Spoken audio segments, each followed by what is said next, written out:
మహిళలకు 33% సీట్లు కేటాయించాలని సీఎం చంద్రబాబు తీసుకున్న నిర్ణయంపై సర్వత్రా హర్షం వ్యక్తమవుతుంది. ఇందులో భాగంగా ఎంపీ సానా సతీష్ బాబు కార్యాలయంలో టీడీపీ మహిళల ఆధ్వర్యంలో థ్యాంక్ యూ సీఎం సార్ కార్యక్రమాన్ని ఘనంగా నిర్వహించారు. టీడీపీ హయాంలో మహిళలకు ఎప్పుడు సముచిత స్థానం లభిస్తుందని మహిళా నాయకులు కొనియాడారు. ఈ సందర్భంగా టీడీపీ కాకినాడ జిల్లా ప్రెసిడెంట్ నవీను, ఎంపీ సానా సతీష్ బాబులను మహిళలు ఘనంగా సత్కరించారు.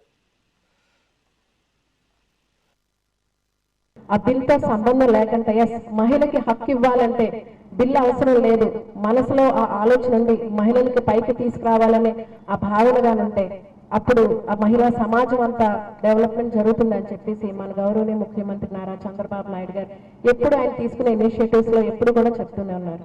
మరి మహిళలు రాజకీయంగా ఎదిగితే మహిళలకు రూపొందించిన పాలసీస్ ఇనిషియేటివ్స్ లో తన భాగస్వామ్యం తీసుకుంటుంది. అంటే మనకు పాలసీస్ ఇప్పటివరకు ఎన్ని రకరకాల డెవలప్మెంట్ జరుగుతున్నాయో ఎక్కువ శాతం పురుషులు ఉన్నారు, మరి వాళ్ళకి ఆ సమస్యలన్నీ తెలియకపోవచ్చు.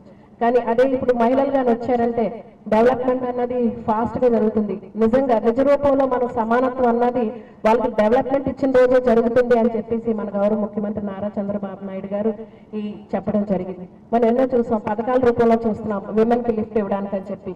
కానీ అది ఒక మినిమం ఫైనాన్షియల్ స్టాటస్ వరకే వాళ్ళు లిఫ్ట్ ఇవ్వడం జరుగుతుంది. కానీ సమాజంలో ఒరిజినల్ లిఫ్ట్ ఎప్పుడంటే ఆమెను ఒక ఉన్నతమైన స్థాయిలో కూర్చోబెట్టినప్పుడే అది రియల్ లిఫ్ట్ అవుతుంది జీవితంలో వచ్చింది. ఈ రోజుల్లో కూడా మహిళలు ఒక 5 లక్షల మంది డ్వాక్రా గ్రూపులను ఏర్పాటు చేసి దాంట్లో మహిళలను ఆర్థికవేత్తలుగా, పారిశ్రామికవేత్తలుగా తీర్చిదిద్దడం జరుగుతుంది. అదేవిధంగా మహిళా శక్తికి నిదర్శనం మనమంతా women empowerment is equal to stronger Andhra Pradesh అనేది మనం అందరం తెలుసుకోవాలి.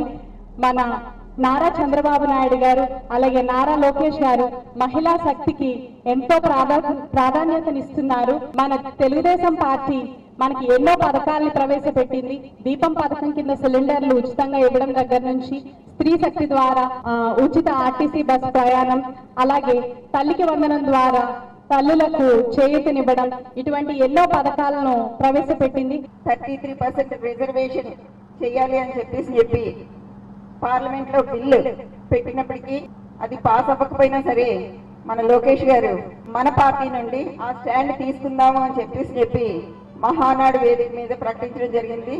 దాన్ని వెంటనే మన గౌరవ ముఖ్యమంత్రి వర్యులు, విజనరీ లీడర్ అయినటువంటి శ్రీ నారా చంద్రబాబు నాయుడు గారు ఆమోదించడం ఈ రోజు తెలుగుదేశం పార్టీ అంటే మహిళలు అంటే తెలుగుదేశం పార్టీ అన్నదానికి ఇది ఒక నిదర్శనంగా చెప్పుకోవచ్చు. ఆ బిల్తో సంబంధం లేకంటే మహిళకి హక్కు ఇవ్వాలంటే బిల్ అవసరం లేదు,